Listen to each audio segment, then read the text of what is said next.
മുൻ BSF മേധാവി നിതിൻ അഗർവാൾ തിരിച്ചുവരുന്നതോടെ പ്രതിസന്ധിയിലായി സംസ്ഥാന സർക്കാർ. സംസ്ഥാന പോലീസ് മേധാവിയേക്കാൾ സീനിയറായ ഉദ്യോഗസ്ഥരെ എവിടെ ഉൾക്കൊള്ളുമെന്ന ആശയക്കുഴപ്പത്തിലാണ് സർക്കാർ. പോലീസ് മേധാവിക്ക് തുല്യ പദവിയുള്ള വിജിലൻസ് ഡയറക്ടർ സ്ഥാനത്തേക്ക് കഴിഞ്ഞ ദിവസം യോഗേഷ് ഗുപ്തയെ നിയമിച്ചതോടെ ആ സാധ്യതയും ഇല്ലാതായി. ഹരിമോഹൻ വിവരങ്ങൾ നൽകും തിരുവനന്തപുരത്ത് നിന്ന്. ഹരി, ഇപ്പോൾ നിതിൻ അഗർവാൾ തിരിച്ചെത്തുമ്പോൾ എന്ത് പദവി നൽകും എന്ന തരത്തിലുള്ള ചർച്ചകളാണ് ഇപ്പോൾ ആഭ്യന്തര വകുപ്പിൽ നടന്നുവരുന്നത്? ദിവ്യ, അതിലാണ് ഒരു പ്രശ്നം നിലനിൽക്കുന്നത്. എന്തു പദവിയാണ് നൽകുക എന്നുള്ളതിലൊരു ഉത്തരം ഇതുവരെ ലഭിച്ചിട്ടില്ല. മുൻകാലങ്ങളിലും ഇത്തരത്തിലുള്ള അനുഭവങ്ങൾ ഉണ്ടായിട്ടുണ്ട് കേരളത്തിൽ. അന്ന് സ്വീകരിച്ചിട്ടുള്ള മാർഗം ഇത്തവണ എന്തായാലും ഉണ്ടാകില്ല എന്നുള്ളതാണ്. കാരണം മുൻപ് 2003 ഉപേന്ദ്ര വർമ്മ വിജിലൻസ് ഡയറക്ടറായിരുന്നു. അദ്ദേഹം ഏറ്റവും സീനിയർ ആയിട്ടുള്ള IPS ഉദ്യോഗസ്ഥനായിരുന്നു സംസ്ഥാനത്തെ. പക്ഷെ അദ്ദേഹത്തെ മാറ്റി നിർത്തിക്കൊണ്ടാണ് രമൺ ശ്രീവാസ്തവയെ സംസ്ഥാന പോലീസ് മേധാവിയാക്കിയിരുന്നത്. അത് അക്കാലത്ത് ഒരു വിവാദമായിരുന്നു. ആന്റണി സർക്കാരും ഉമ്മൻചാണ്ടി സർക്കാരുകളുടെയും കാലത്താണ് ഈ സംഭവം നടന്നിട്ടുള്ളത്. പക്ഷേ അതിനുശേഷം പിന്നെ ഇപ്പോഴാണ് ഈ സീനിയോറിറ്റി സംബന്ധിച്ചിട്ടുള്ള ഒരു പ്രധാന പ്രശ്നം സംസ്ഥാന സർക്കാരിന് മുന്നിൽ ഉയർന്നു വരുന്നത്. ഇപ്പോൾ 1989 ബാച്ചിലെ IPS ഉദ്യോഗസ്ഥനാണ് നിതിൻ അഗർവാൾ. 90 ബാച്ചിലെ ഉദ്യോഗസ്ഥനാണ് ഷെയ്ഖ് ദർവേ സാഹിബ്. അപ്പോൾ നിതിൻ അഗർവാളിനെ കഴിഞ്ഞ തവണ സംസ്ഥാന പോലീസ് മേധാവിയാകാൻ വേണ്ടി സർക്കാർ വിളിച്ചിരുന്നു. ഇത്തരത്തിൽ 2 തവണയാണ് വിളിച്ചത്. പക്ഷേ ആ സമയത്തൊക്കെ തന്നെ അദ്ദേഹം മാറി നിൽക്കുകയായിരുന്നു. പ്രത്യേകിച്ച് കഴിഞ്ഞ തവണ ഈ BSF DG സ്ഥാനത്തേക്ക് പരിഗണിക്കുന്നു എന്നുള്ളത് കൊണ്ട് തന്നെ സംസ്ഥാന പോലീസ് മേധാവി സ്ഥാനം അദ്ദേഹം വേണ്ട എന്നുള്ള വെക്കുകയായിരുന്നു. ഇപ്പോൾ പക്ഷേ കേന്ദ്ര സർക്കാർ അദ്ദേഹത്തെ മാറ്റിയ സ്ഥിതിക്ക് അദ്ദേഹത്തിന് കേഡറിലേക്ക് തിരികെ പോരേണ്ടി വരും. അങ്ങനെ തിരിച്ചു വരുന്നൊരു നിലയ്ക്കാണ് സംസ്ഥാന സർക്കാർ കടുത്ത ആശയക്കുഴപ്പത്തിൽ നിൽക്കുന്നത്. ആകെയുള്ള ഒരു ഓപ്ഷൻ എന്ന് പറയുന്നത് വിജിലൻസ് ഡയറക്ടർ സ്ഥാനമായിരുന്നു. അതായത് ഈ ഒരേ പോസ്റ്റ്, അതായത് സംസ്ഥാന പോലീസ് മേധാവിക്ക് തുല്യമായ ഒരു പോസ്റ്റ് എന്ന് പറയുന്നതാണ് വിജിലൻസ് ഡയറക്ടർ സ്ഥാനം. അപ്പോൾ ആ സ്ഥാനത്തേക്കാണ് അദ്ദേഹത്തെ പരിഗണിക്കാൻ ആകെ കഴിയുക. അപ്പോൾ അത് ആയിരുന്നു സംസ്ഥാന സർക്കാർ കൊടുക്കേണ്ടിയിരുന്ന ഒരു പദവി. പക്ഷേ യോഗേഷ് ഗുപ്തയെ കഴിഞ്ഞ ദിവസം വിജിലൻസ് ഡയറക്ടറായി സർക്കാർ നിയമിക്കുകയായിരുന്നു. കാരണം TK വിനോദ് കുമാർ സ്വയം ഹരിയിലേക്ക് വരാം. ഇപ്പോൾ മുൻ ആഭ്യന്തരമന്ത്രി തിരുവഞ്ചൂർ രാധാകൃഷ്ണൻ നമ്മോടൊപ്പം ടെലിഫോൺ ലൈനിലുണ്ട്. ശ്രീ തിരുവഞ്ചൂർ രാധാകൃഷ്ണൻ, മുൻ BSF മേധാവി നിതിൻ അഗർവാൾ ഇവിടെ സ്വന്തം കേഡറിലേക്ക് തിരിച്ചു വരികയാണ്. അപ്പോൾ എന്ത് പദവി നൽകണം എന്നൊരാശയക്കുഴപ്പമുണ്ട്. ഇനിയിപ്പോൾ സർക്കാരിന് മുന്നിലുള്ള വഴികൾ എന്തൊക്കെയായിരിക്കും? സ്വാഭാവികമായിട്ട് അദ്ദേഹത്തിന്റെ സീനിയോറിറ്റി അനുസരിച്ചുള്ള പദവിയാണ് കൊടുക്കേണ്ടത്. അദ്ദേഹം IPS കേഡറിലെ നല്ല സീനിയോറിറ്റി ഉള്ള ആളാണ്. അദ്ദേഹത്തിന്റെ ജൂനിയർ ആയിട്ടുള്ള ആളുകൾ താഴോട്ട് പോകും, അദ്ദേഹം മേജറായിട്ട് മേളിലേക്ക് വരികയും ചെയ്യും. അദ്ദേഹത്തിന്റെ സീനിയോറിറ്റി അനുസരിച്ചുള്ള ഒരു നിലയാണ്, ഗ്രേഡാണ് ഗവൺമെന്റ് കൊടുക്കേണ്ടത്. ആ സ്ഥാനമാണ് ഗവൺമെന്റിന് കൊടുക്കാൻ കഴിയുക. ഇപ്പൊ കൺഫ്യൂഷൻ എന്താണ് എന്ന് എനിക്കറിയില്ല. പക്ഷെ ഒരു പ്രശ്നമുണ്ട്. 4 DGPമാർ മാത്രമേ കേരളം പോലെ ഒരു സംസ്ഥാനത്ത് ഒരേ സമയത്ത് അനുവദിക്കുള്ളൂ. അത് ഫുള്ളാകുമ്പോ എന്ത് ചെയ്യും എന്നൊരു ചോദ്യം ഉണ്ടാകാം.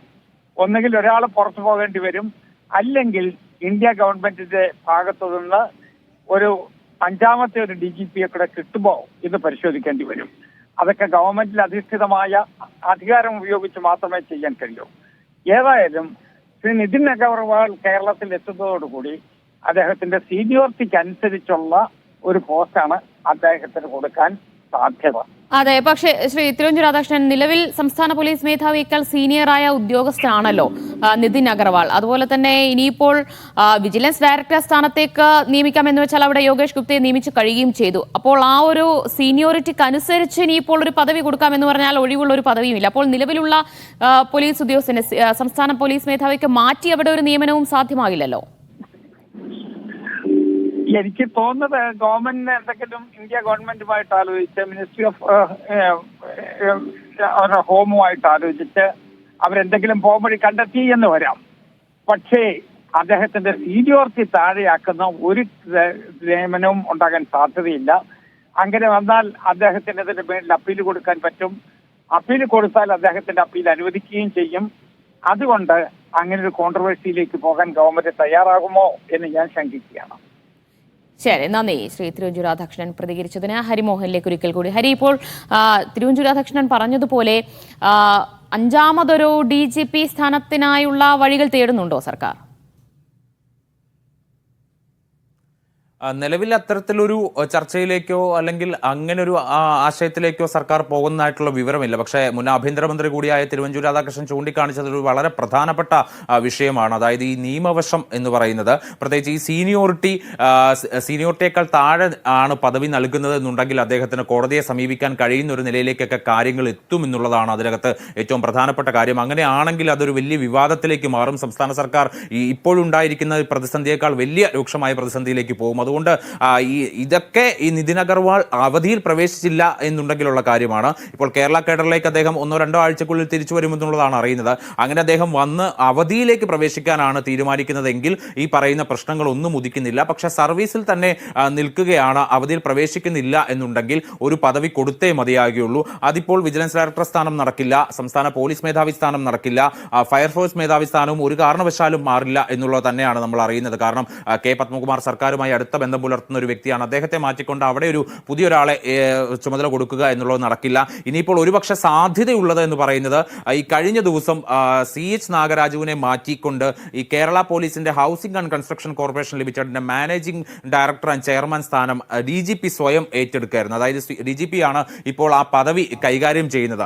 ഇപ്പോൾ അതുകൊണ്ട് തന്നെ DGP കൈകാര്യം ചെയ്തിരുന്ന ഒരു പദവി ആയതുകൊണ്ട് തന്നെ അത്തരത്തിലുള്ള അപ്രധാന പദവി ഇപ്പോൾ നിതിൻ അഗർവാളിനെ പോലൊരു വ്യക്തിക്ക് കൊടുക്കാനുള്ള ഒരു സാധ്യത കൂടിയുണ്ട്. പക്ഷേ എങ്കിൽ പോലും കേന്ദ്ര സർവീസിൽ നിന്ന് അല്ലെങ്കിൽ BSF DG സ്ഥാനത്തിരുന്ന ഒരു വ്യക്തിക്ക് അതുപോലൊരു പോസ്റ്റ് കൊടുക്കുക എന്ന് പറയുന്നതിലെ യുക്തിയില്ലായ്മ ഒക്കെ പ്രശ്നമാണ്. പക്ഷേ മറിച്ച് മറ്റൊരു ഓപ്ഷനെ കുറിച്ച് സർക്കാർ ഇനിയിപ്പോൾ നേരത്തെ തിരുവഞ്ചൂർ ചൂണ്ടിക്കാണിക്കുന്നത് പോലെ കേന്ദ്ര സർക്കാരുമായി ആലോചിച്ചുകൊണ്ട്, കേന്ദ്ര ആഭ്യന്തര വകുപ്പുമൊക്കെയായി ആലോചിച്ചുകൊണ്ട് എന്താണ് അതിലൊരു പോംവഴി എന്നുള്ളത് കൂടുതൽ ചർച്ച ചെയ്യേണ്ടിയിരിക്കുന്നു. എന്തായാലും 2 ആഴ്ചക്കുള്ളിൽ അദ്ദേഹം തിരിച്ചു വരികയാണ്. അവധിയിൽ പ്രവേശിക്കുമോ ഇല്ലയോ എന്നുള്ളതാണ് ഏറ്റവും പ്രധാനമായി. 2 ആഴ്ചക്കുള്ളിൽ എന്തായാലും മുൻ BSF മേധാവി നിതിൻ അഗർവാൾ തിരിച്ചുവരും, സംസ്ഥാനത്ത് ചുമതല ഏറ്റെടുക്കാനായി തിരിച്ചുവരും. അപ്പോൾ അങ്ങനെ തിരിച്ചെത്തുമ്പോൾ എന്ത് പദവി കൊടുക്കണം എന്നൊരാശയക്കുഴപ്പത്തിലാണ്, ആ പ്രതിസന്ധിയിലാണ് സംസ്ഥാന സർക്കാർ ഉള്ളത്. അതിനായുള്ള ചർച്ചകളിലേക്ക് ആഭ്യന്തര വകുപ്പ് കടക്കുകയും ചെയ്തിട്ടുണ്ട്. വിവരങ്ങളാണ് ഹരിമോഹൻ നൽകിയത്.